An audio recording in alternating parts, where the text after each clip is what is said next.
Bonjour, le cours qui va être développé dans cette vidéo porte sur les généralités des principales méthodes de calcul du coût. Notre objectif est de donner, à travers cette vidéo, une vue d'ensemble à l'étudiant qui lui permet d'articuler les différentes méthodes de calcul du coût et de les maîtriser dans leur généralité. Ce qui permettrait à coup sûr de mieux comprendre et approfondir chacune des principales méthodes. Bien. Alors, pour commencer, il faut dire que quand on dit méthode du coût, on est dans la comptabilité analytique. Pourquoi? Parce que la comptabilité analytique est une comptabilité de calcul du coût. Il a un objectif économique, contrairement à la comptabilité générale qui a un objectif plutôt financier. Ce qui fait que toutes les méthodes de calcul du coût partent de la même base. Cette base est constituée par les charges de la comptabilité analytique. Et ces charges sont classées suivant des critères. Le critère de l'affectation et le critère de la variabilité. On obtient ainsi les charges variables, les charges fixes, les charges directes et les charges indirectes. Les principales méthodes calculées à partir de ces classifications des charges sont au nombre de deux. La méthode du coût complet, charge directe, charge indirecte. La méthode du coût partiel, charge variable et charge fixe. Bien sûr, l'objectif des méthodes de calcul du coût, toutes les méthodes confondues et au-delà des différences, reste la détermination des marges et des résultats en tant qu'indicateur utile pour le gestionnaire pour lui permettre de bien piloter, développer l'organisation.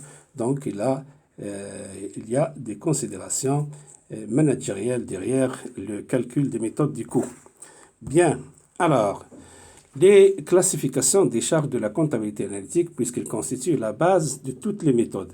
Comme on le sait, les charges de la comptabilité analytique contiennent toutes les charges de la classe 6, sauf les charges qui ont un caractère qui sont non incorporables, ça veut dire qui ne s'incorporent pas au coût, tels les amortissements des frais d'établissement ou les charges qui présentent qui ne présentent pas un caractère habituel dans la profession. Donc, ces charges qui ne présentent pas un caractère habituel risquent de fausser le coût et par conséquent, ils sont éliminés. Et on ajoute les charges propres à la comptabilité analytique. En fait, ils n'ont rien de charge, ce sont des charges fictives, non pas réelles. Bon, l'exemple, ce sont la rémunération des capitaux propres de l'entreprise. Lorsqu'une entreprise utilise ses propres capitaux, ses propres moyens financiers, il doit faire comme s'il les avait empruntés et payé des charges financières aux prêteurs. Et ces charges financières fictives, ils doivent être comptabilisées et ajoutées au coût de revient, ajoutées aux charges de la comptabilité analytique pour déterminer les coûts de revient des produits et services fabriqués. La classification des charges se fait selon deux critères. Le critère d'affectation, les charges, ça donne les charges directes et les charges indirectes. Les charges directes imputables aux produits comme les matières premières. Et les charges indirectes, ces éléments du coût commun, plusieurs éléments observés. L'exemple typique, ce sont les frais administratifs. Les charges indirectes sont ventilées par centre d'analyse pour déterminer la portion imputable à chaque coût de revient.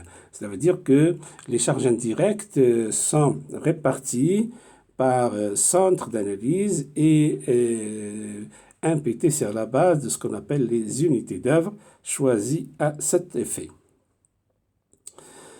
Deuxième critère, le critère de variabilité. Les charges fixes sont supportées par l'entreprise, quelle que soit l'activité. Les deuxièmes types de charges, les charges variables, elles évoluent en fonction des volumes fabriqués. L'articulation des deux critères de variabilité et d'affectation donne deux groupes, deux agrégats de charges. Charges variables et fixes, directes et indirectes. Et les charges directes et indirectes, variables et fixes. L'articulation de ces deux critère est illustré dans ce tableau que vous voyez. Alors, vous avez un tableau à double entrée, des colonnes et des lignes. Du côté des colonnes, vous avez le critère d'affectation. Ça donne les charges directes, matières premières nécessaires à la fabrication. Et ce sont les charges directes variables et les charges directes fixes, amortissement d'une machine dédiée à la fabrication des produits de X.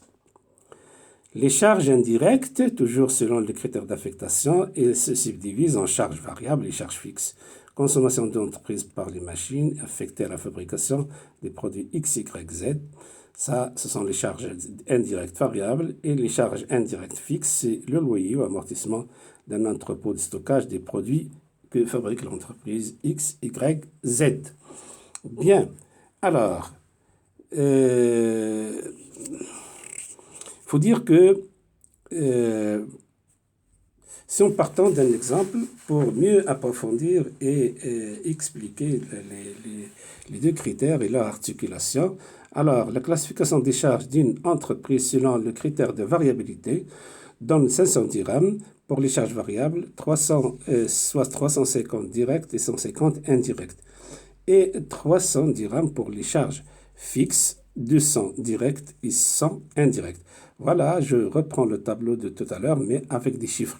Donc, il y a toujours deux lignes, deux entrées, l'affectation et la variabilité.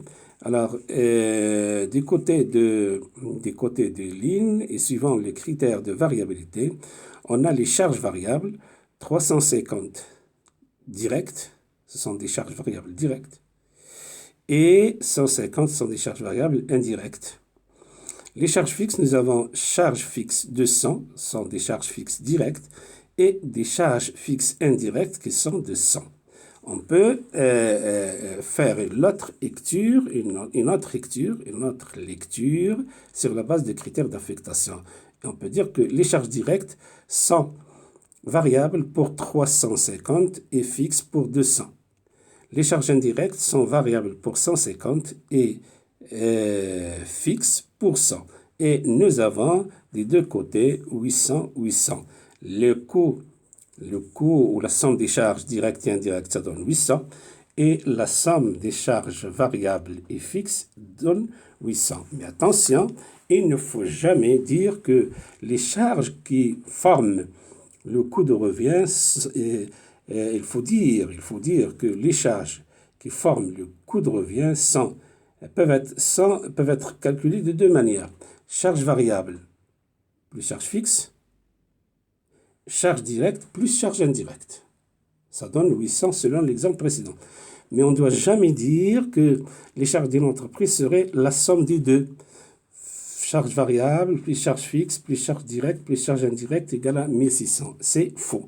Alors pour bien clarifier cet aspect-là, prenons l'exemple d'une classe de 40 étudiants et qu'on veut classer par deux critères, le critère de sexe et le critère de nationalité. Alors, supposons que suivant le critère de sexe, les 40 étudiants se subdivisent en 25 filles et 15 garçons. 25 filles et 15 garçons. Suivant le critère de nationalité, le partage des étudiants donne 30 nationaux et 10 étrangers. Et le nombre d'étudiants est toujours le même. Et on peut dire que le nombre d'étudiants est 25 plus 15, 40, ou bien 30 plus 10, 40. Mais on ne doit pas dire que le nombre d'étudiants, c'est 25 filles plus 15 garçons plus 30 nationaux plus 10 étrangers. C'est une erreur à éviter. Deuxième point, c'est le calcul du coût. Alors, sur la base de classification précédente, on peut calculer deux types de coûts. Le coût complet, et qui est égal charge directe, variable et fixe, plus charge indirecte, variable et fixe. Dans l'exemple précédent, nous avons 550 plus 250, ça donne 800. Cette approche permet d'évaluer différents coûts intermédiaires. On peut calculer, à partir de la méthode des coûts complets, le coût d'achat des matières achetées, le coût de production des produits fabriqués, le coût de distribution. Les produits vendus Et on peut calculer aussi le coût de revient des produits vendus qui intègre le coût d'achat, le coût de production, le coût de distribution, et on peut calculer le résultat. Le résultat, comme on le sait, égale chiffre d'affaires moins coût de revient. Dans l'exemple précédent, si le chiffre d'affaires est de 950, le résultat serait de 950 moins 800 égale à 150. L'intérêt de la méthode, elle permet de déterminer des coûts avec une plus grande exactitude. Toutefois, l'affectation des charges indirectes repose sur des décisions arbitraires. C'est une limite. Je fais allusion au problème de choix des unités d'œuvre qui permettent d'imputer les charges indirectes des centres. C'est une difficulté et c'est ce qui constitue une limite de la méthode. Deuxième type de coût, le coût partiel ou la méthode du coût partiel, charges variables et charges fixes. Cette méthode la méthode du coût partiel, on distingue trois sous-méthodes. La méthode du coût variable, direct costing. Cette méthode est appelée aussi direct costing, à ne pas confondre avec la méthode du coût direct. La méthode repose sur la distinction entre les charges variables et les charges fixes. L'objet étant de calculer une marge sur coût variable pour analyser la rentabilité d'un produit et sa capacité à couvrir les charges fixes. Donc le coût variable, ou direct costing, égale charge variable directe indirecte plus charge fixe direct et indirect, 500 plus 300 égale 800. Remarquez que le coût est toujours le même, parce que le montant de charge est le même, mais la classification des charges est conçue différemment pour aboutir à plus d'informations sur ce que fait l'entreprise et calculer des marges. Donc, cette marge sur coût variable, appelée aussi en raccourci marge variable, contribue à la couverture des charges fixes et permet de calculer le seuil de rentabilité. Voilà, un tableau qui permet de visualiser comment se calcule la marge et le résultat. Alors, vous avez le chiffre d'affaires en haut, le coût variable, direct et indirect, la marge sur coût variable, c'est le chiffre d'affaires moins le coût variable, les charges fixes directes et indirectes, et le résultat, c'est la différence entre la marge sur coût variable et les charges fixes. Si on reprend que si on suppose que le chiffre d'affaires est de 950, la marge sur coût variable serait de 950 moins 500 égale à 450. Et le résultat est toujours le même, 450 moins 300 égale 150. Donc, on aboutit sur le même résultat, mais en cours de calcul, nous avons déterminé une marge qui peut être un critère très intéressant et un indicateur pertinent pour comparer plusieurs produits ou services. Cette méthode de coût variable détermine le seuil de rentabilité. Je vous rappelle que le seuil de rentabilité est le chiffre annuel pour lequel le résultat est nul, c'est-à-dire la marge sur coût variable égale aux charges fixes. Ensuite, la méthode des coûts spécifiques, dite aussi méthode de direct costing évoluée, néglige les charges fixes indirectes. Par comparaison à la précédente, il ne tient pas compte des charges fixes indirectes. Donc, cette méthode consiste à calculer non pas le coût strictement variable des produits comme la précédente, mais le coût dit spécifique obtenu en y ajoutant les charges fixes directes, par opposition aux charges fixes communes, c'est-à-dire aux charges indirectes. On calcule alors des marges sur coût spécifiques aux marges de contribution.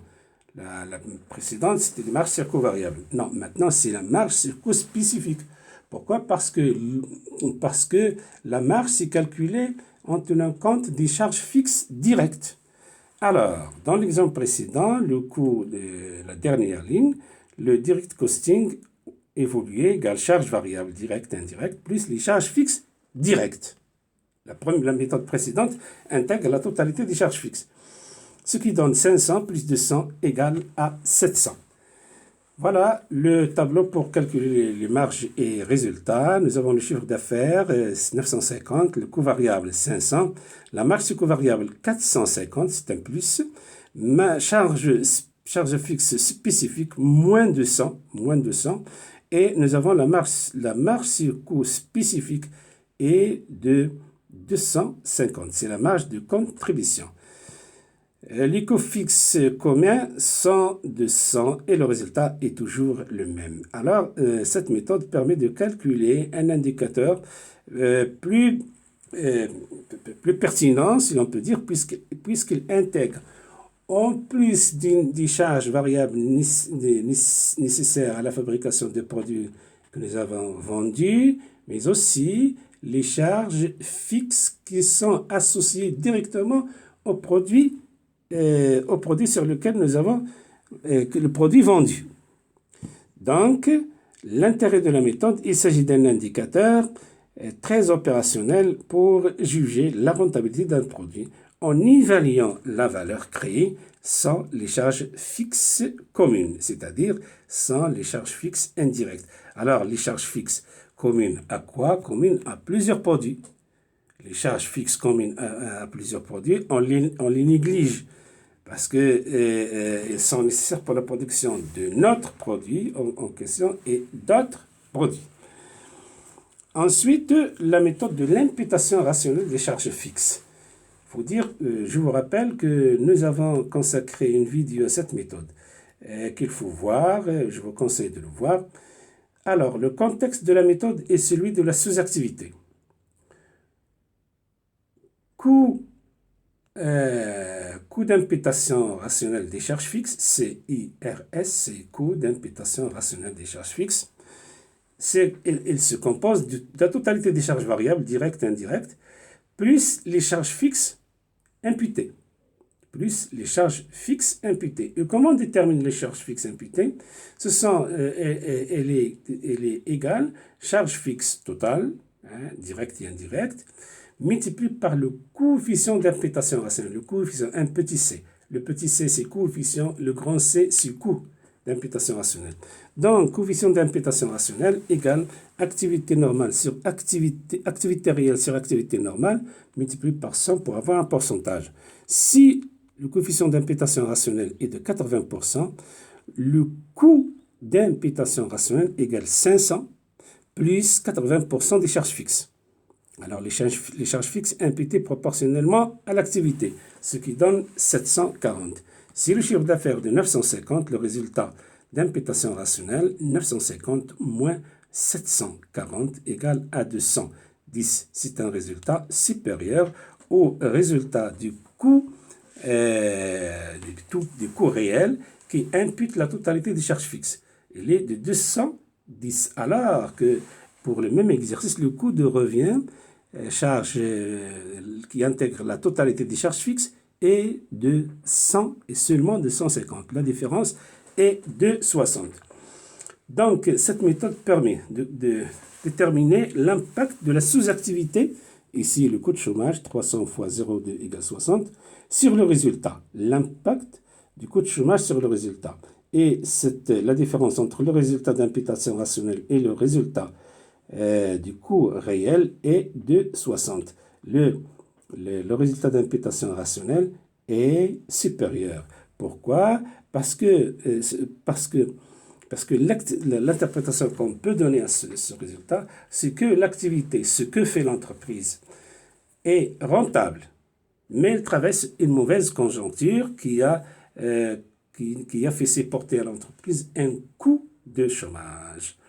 Le deuxième intérêt de la méthode de l'imputation rationnelle, l'évaluation de la production stockée, de la production est mobilisée et sont évaluées au coût d'imputation rationnelle, au coût de production d'imputation rationnelle et pas au coût réel. Pourquoi? Pour éviter la sous-évaluation, pour éviter la surévaluation, pour éviter la surévaluation. Je répète, ce n'est pas la sous-évaluation, c'est la surévaluation. Pourquoi surévaluation? Alors, pour plus de clarté, je vous conseille de voir l'autre vidéo consacrée à l'imputation rationnelle. Et la surévaluation qu'on veut éviter, c'est que nous avons dans le stock, par exemple, des produits qui sont évalués au coût normal, au coût où il n'y a pas de sous-activité, où il n'y a pas de chômage. Donc, donc c'est un coût qui est normal, alors que le coût des produits qu'on veut stocker, dans ce cas-là, seront surévalués. Seront surévalués si on les évalue au coût de production. Alors que si on les évalue au coût de production d'imputation rationnelle, ils seront comme les autres. Ils ne seront pas surévalués. Je répète donc, évaluation de la production stockée et mobilisée pour éviter la surévaluation. Et dernier intérêt, détermination des prix de vente et faire des prévisions. Je vous conseille de voir la vidéo sur l'imputation rationnelle. Je vous remercie de votre attention.